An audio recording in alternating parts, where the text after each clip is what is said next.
Craft products, it's impossible to have always the same.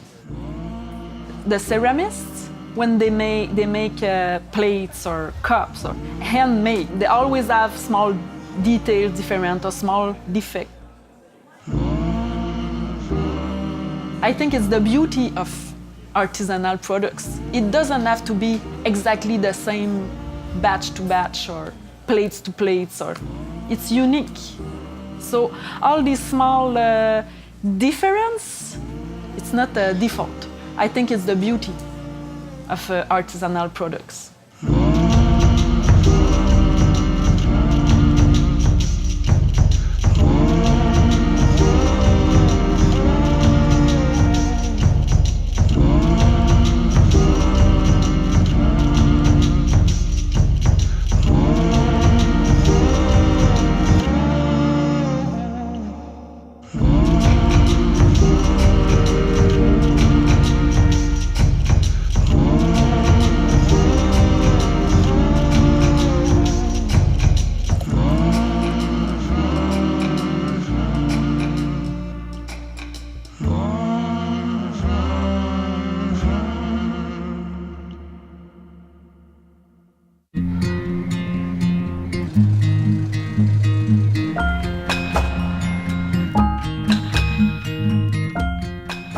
Learn in a school. Like in Quebec, you can't go to a school and learn how to brew from the beginning to the end.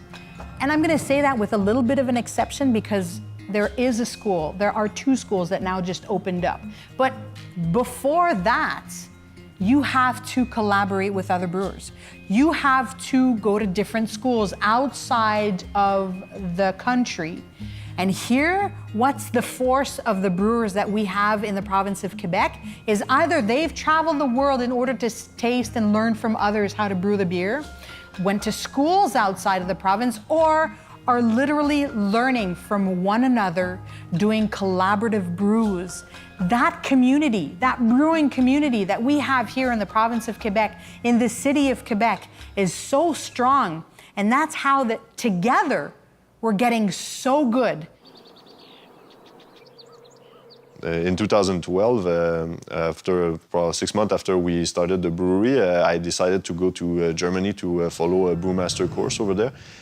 The main reason I did it is because I wanted to have a professional education about brewing, because when I started as a home brewer, and then I had a couple of courses, but not so long and extensive course.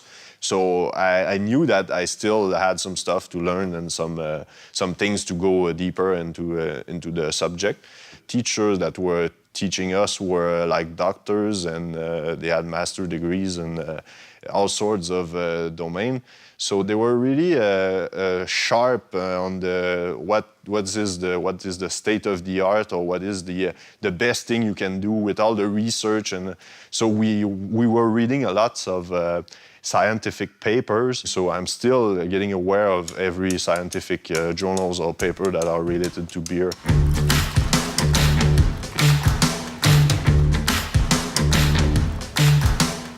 I learned how to brew beer a lot by reading. I read a lot on the internet, videos, books, so a mix of that and trial and error, and not too much errors. And the biggest challenge for me was the scale between homebrew size and commercial size. Most of the time we did the same recipes and tweak a little thing just to test some ingredients or something. So the recipes were really stable, but in our small system, and then we had to scale it like 40 times. And it's not just multiplication. We have done a lot of collaboration with other breweries that helped a bit, like to scale, to just learn what you really do in a commercial brewery. And we were thinking we were not that bad till the day we brew our first batch.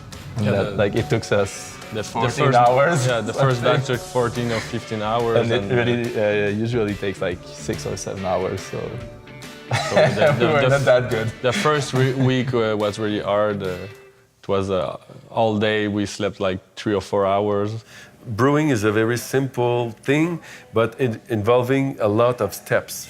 And in each of these steps, you can change the temperature, you can change the time, you can change the volume, you can change a lot. And all these little things will make a difference in the beer as it tastes when you buy it as a consumer. And I love to be the consumer. I don't want to be the brewer, okay?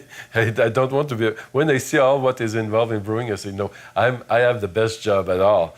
Getting money to bring these beer. This is perfect.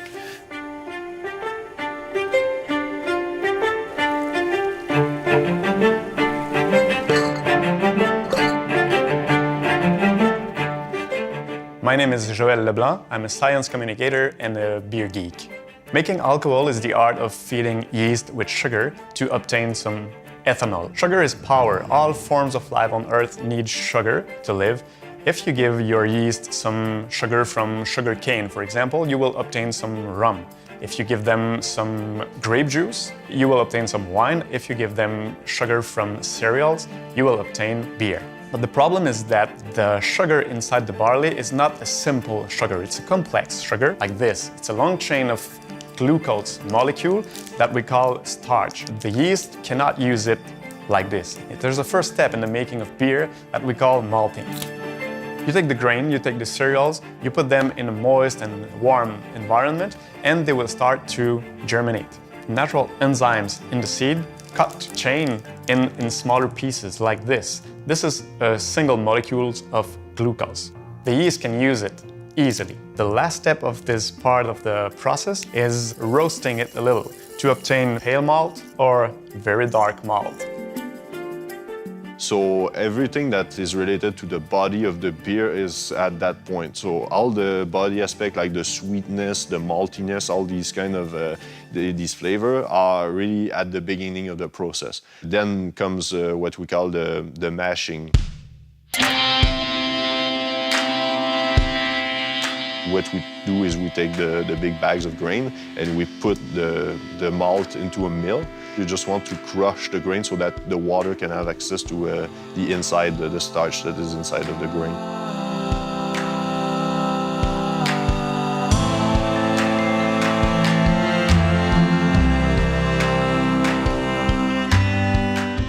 So basically you mix your grain with your hot water. You heat your mash at different temperature to activate different enzymes.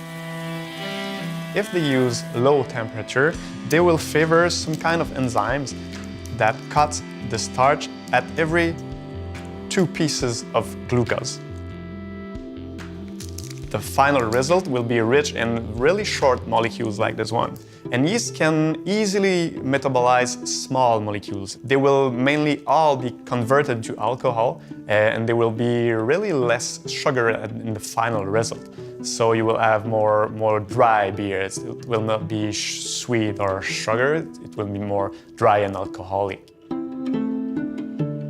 But if the temperature is higher, they will favor another enzyme that cut the starch like everywhere. Sometimes 4 glucose like this one, or maybe just 3 and then just 1. If you have molecules a little longer, they will not be able to metabolize it and they will remain at the final result in the beer. You will have more sweet beer, more sugary beers. At the end of the process, they filtrate it and they keep the sweet water for the yeast. And the solid part, the grain, the cereals, they are usually given to livestock because it's still really rich in energy.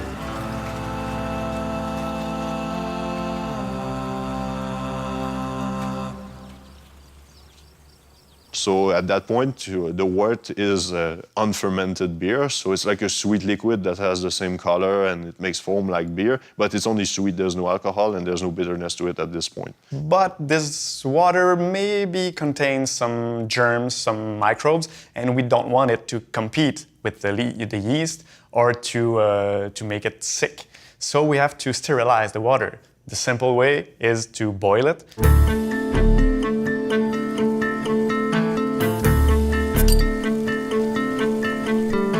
Brewers will boil the water during roughly 1 hour. That's a pretty good moment to add some aromate in the beer, some fruits, some herbs, and the most known one, the most important, hop. Hop is a flower, like this one, and it contains something interesting. It contains humulone. Humulone is a molecule inside the hop that gives the beer its bitterness. Why do we use it so vastly in beers? It's because long ago, people using hop realized that the conservation of the beer was easy because the humulone is a compound that kills germs and kills bacteria. Bitterness is expressed in IBU, that means International Bitterness Unit. When you see, for example, IBU 40, it means there is 40 milligrams of humulone in each liter of beer. It's really a precise measure, it's not the subjective impression of the bitterness of the beer, it's really a measure of a compound, a specific compound in the beer.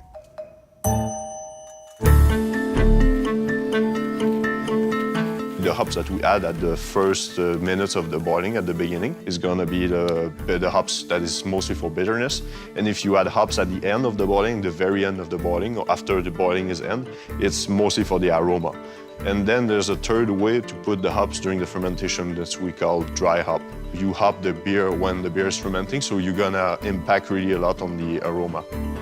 Because if you put it at the beginning of the boiling, it's so hot during so long that all the essential oils will evaporate. But at the end, you have a chance to keep it in the beer because they don't have time enough to evaporate. And now that's perfect. We have a sterilized, sugary, hoppy water. We can give it to the yeast in huge fermentation tank.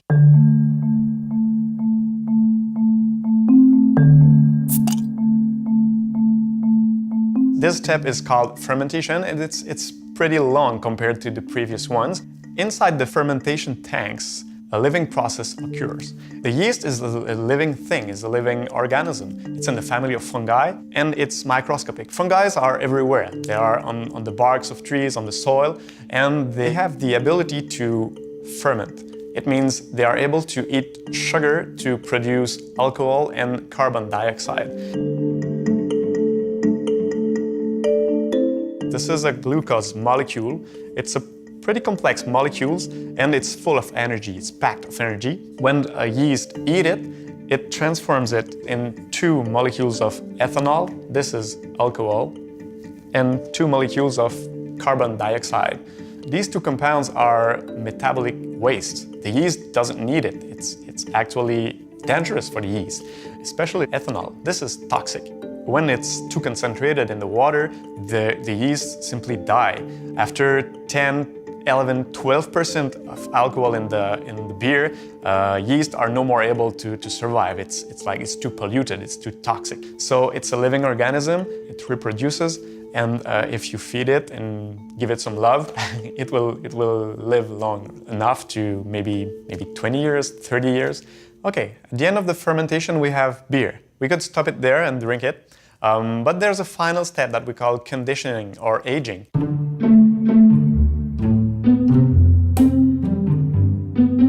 Just letting the beers still in the tank to allow the small chemical and organic reactions to occur. They need time.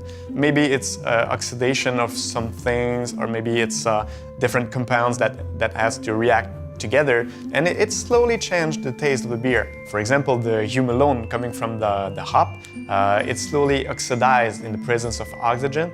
This example is special because you don't want the humulone to completely oxidize because it doesn't taste anymore. The bitterness taste can disappear. So it depends on the kind of beer. Usually hoppy beers are not aged very long, but sour beers and dark beer, black beers are sometimes aged during many weeks. And furthermore, the brewers can use barrels made of wood. And organic reaction and chemical exchanges between the wood and beer can occur and change the taste of the beer. For me, I use barrels because it's a living container. It's weird to say, but it's not like stainless steel because it's breathing like in the barrel. So like because of the change of pressure in the season, the liquid is going back and forth inside the fiber of the wood, and there's a evaporation going out.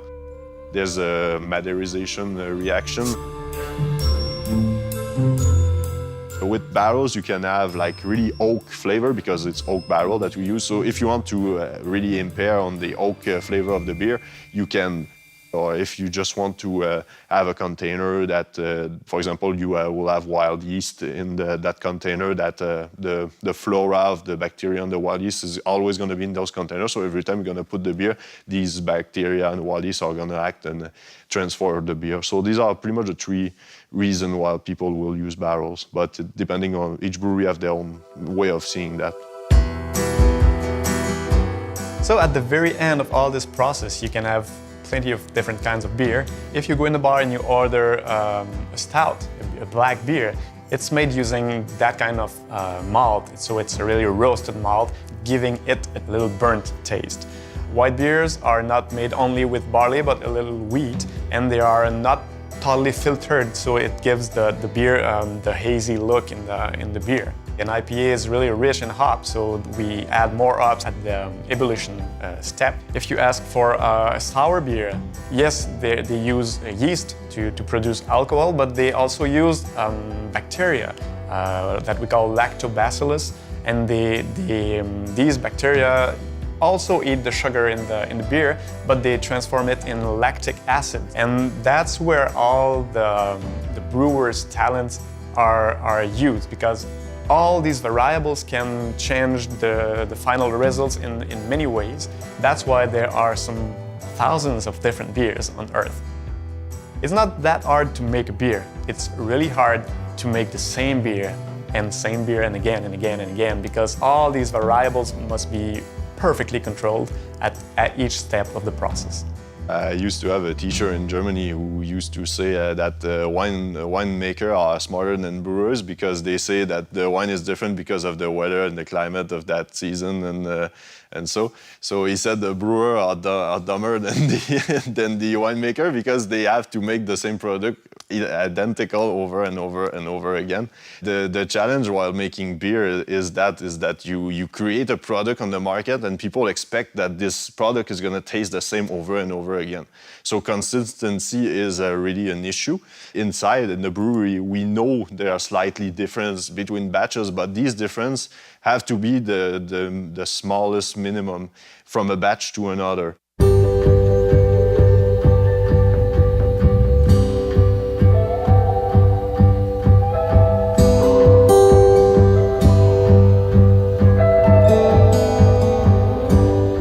It's not just a recipe thing.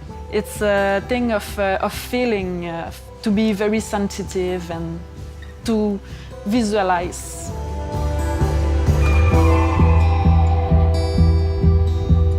You don't learn the feeling in school. You learn it doing and doing it.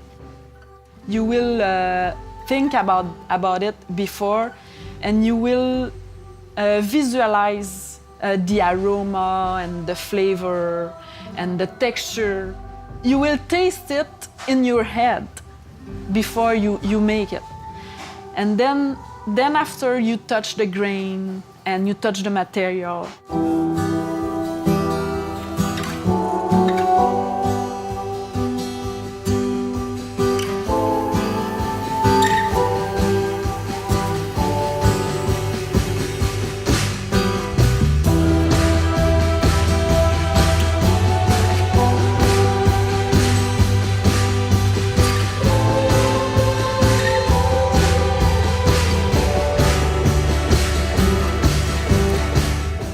Creativity begins where the mastering of technique ends.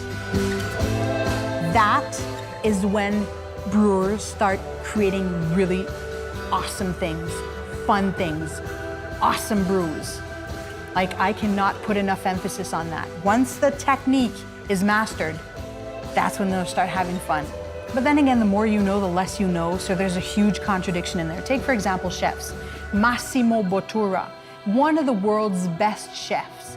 He said that when he wants to learn more, be influenced by others, he'll walk into a museum. He'll go to museums all across the world.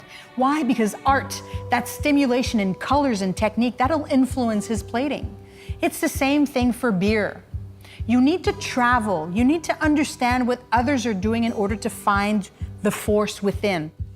My process to have my ideas is a memory, a good memory that I had in my life.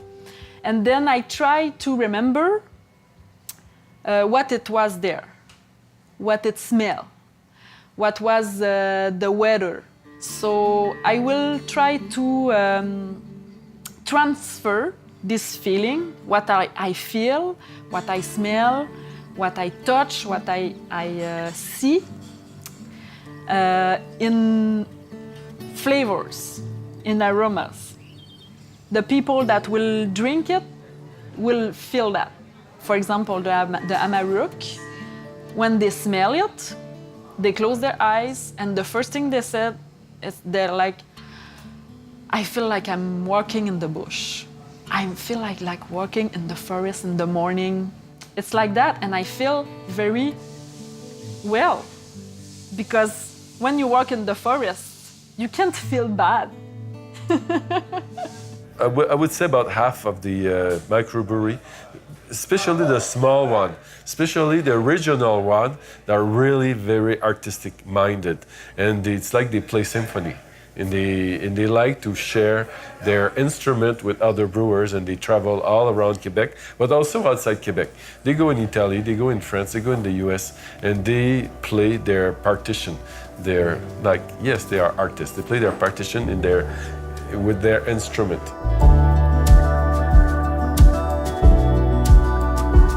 In my traveling, I learned about traditions, mostly in the Czech Republic, Belgium, and Germany. In these places, it's really traditional, so like the beer tastes like it tasted like a long time ago. You can really taste the ingredients, really pure. There's no place for error in these brews. Like the Pilsners in the Czech Republic, it's really crispy, and if you have a mistake in this beer, you would taste it right away. That's why I traveled. I went there and tasted different styles from different countries, and with the knowledge I had about the beers here and the American beers, we do a lot of mixing of styles. Like our beer, Quatrième Dimension, it's a wheat beer, a German wheat beer yeast with rye instead of wheat, and American hops with a good dose. So that's a mix between German tradition and American tradition. There's not such a thing as a Quebec beer. There's a universe of beer in Quebec. When you start brewing beer and your customers come to you and they give you the feedback, you as a brewer, as an entrepreneur, as a business owner, you want to make your customers happy. So what you'll do, you'll sit together and you'll try to figure out, okay, so what can we take from that feedback and make our products better? That's what La Korrigane is doing. They're artisanal. They're getting the best ingredients that they can, but at the same time, they're putting themselves in that situation where, okay, we thought that was good, but can we make it better? And how can we make it better?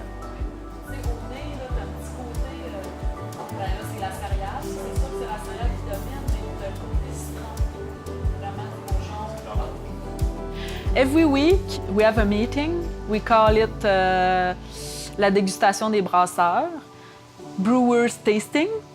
So every Monday morning, we taste our beers, and even if it's a beer that we taste all the time, we taste it. So each new batches are taste, and then we talk about it.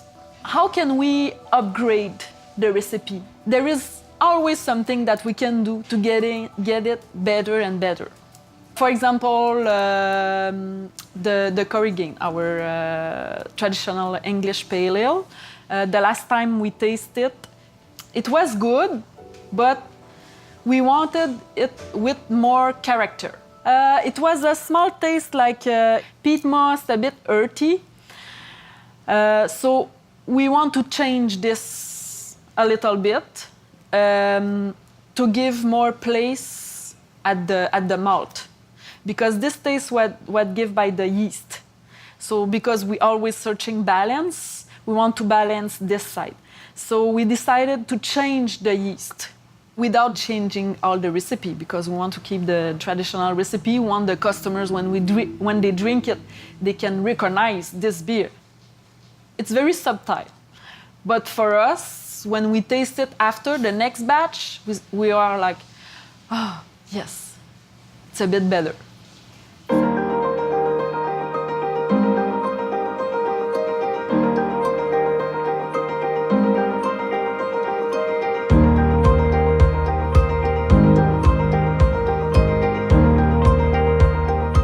I would say about maybe a little bit less than half of the microbrewers in Quebec. That is a real community, a brotherhood of brewing. They exchange recipe, they visit each other, and they brew together, and they will, I'll say that, try to develop other way of brewing. And they help each other. They want to go beyond. They know, I tried that. If you try it, tell me what you think about it. And for them, it's not work. For them, it's just big fun. But they're very serious. But it's a big party out there. And they are a model for small breweries that's starting up in France, starting up in Belgium, starting up in the US too.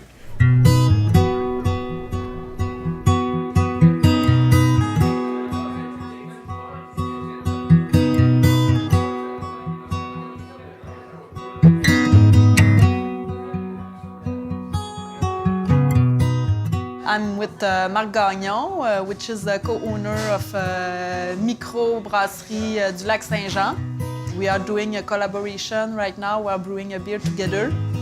For me, it's more to share with friends just the fun of brewing. It's a good way to share knowledge, because every brewer has their tricks, and it's a good way to improve what we are doing.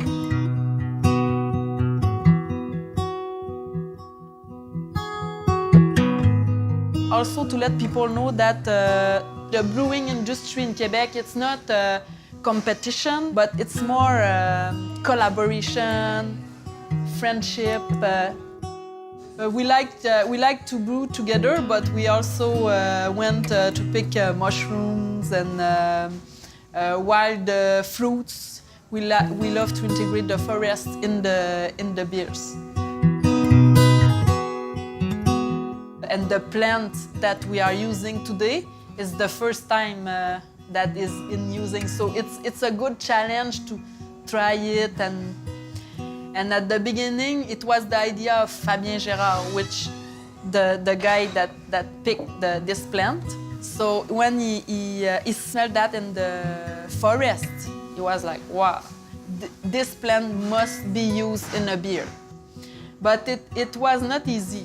No, the difficulty is that the la tige was very bitter. Like it's an unpleasant bitterness. It's not like the smell is very good, but not the taste. So we want to keep the smell and let the taste not in the beer. We work maybe 4 months with this plant on each side to have an idea how to work with this plant, make little tests on each side. But the real thing is when you come here and we are at the same time, we taste the same thing. It's the best way. Yeah, we taste it and then we say, well, this is we think this test is better than this one.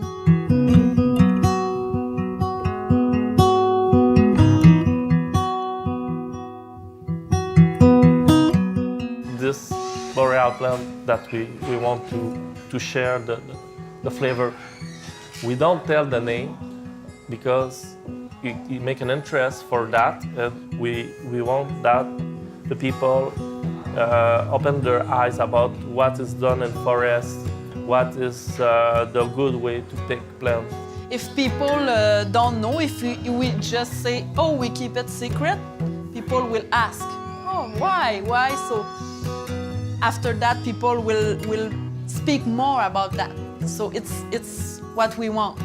We want that people speak about protection, about being respectful, about there is a big problem right now that it's starting in the forest. There are people that are going, they don't know what they are doing, and they just grab everything and cut everything.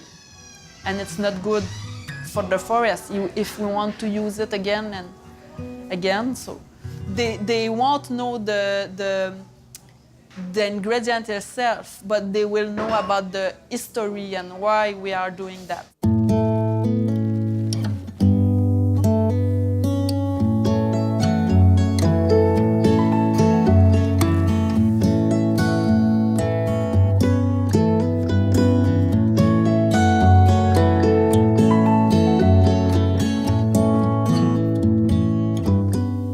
You can have the same recipe, but each brewer has their own way to brew it, their own water, their own everything.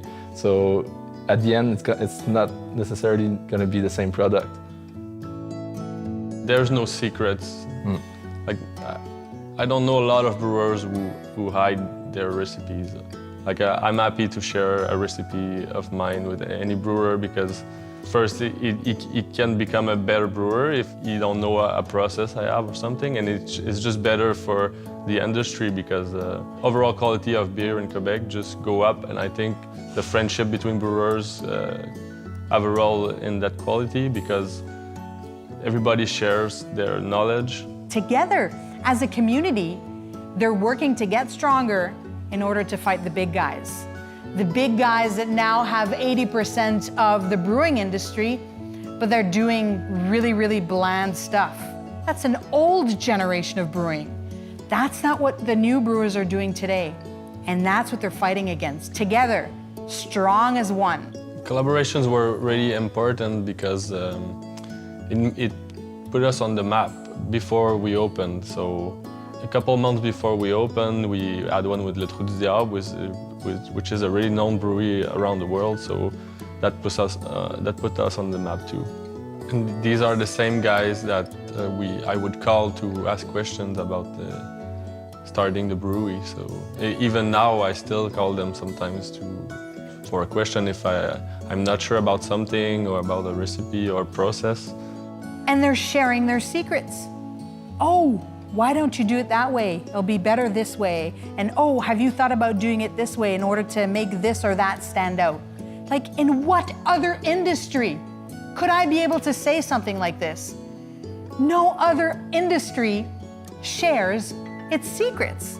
Like, do chefs go to eat in a restaurant and call up the chef after and say, hey, you should have, put a little bit more lemon in that sauce or less vinegar in order for it to stand out less? They're not gonna share their secrets. It's a competition. In the city of Quebec right now, we have the most restaurants to people. It's hard. Brewers are doing it. Brewers are all sharing their secrets, their trade secrets. Wow. It's a question of succeeding as one. Like, strong as one, but let's make it good. So what's happening, the beer geeks are saying, hey, they want new stuff. They want the creative stuff. So they're all looking our way. And at the same time, we're being recognized worldwide for the quality of our beers. I mean, what more can you ask for? I think we have a good reputation. Yes, because many brewers from Quebec, they won prizes, international prizes or national prizes. So I think we start to be recognized by doing very quality product and also original products. Receiving an award, it has an impact because people start to talk about you more and more on the, for example, a journalist or a radio station, or people will, okay, this guy make good beer, but if you win an award for a beer, it just confirms to people that your beer is good somehow because it's been judged by professional judges. Canadian Brewing Awards is the first awards that we ever participated in. We sent 5 beers for the first time in the Canadian Brewing Award. Because for us, it was, the recipes was, I don't like to say perfect because it's never perfect. You can always improve your product. But to us, it was almost perfect. Like the balance was there, the complexity, the texture. We improve and improve enough these recipes that we think it's gonna be hard to improve it more. Well, we don't know because there is so many good beers in Canada and there is so many good brewers. So we'll see.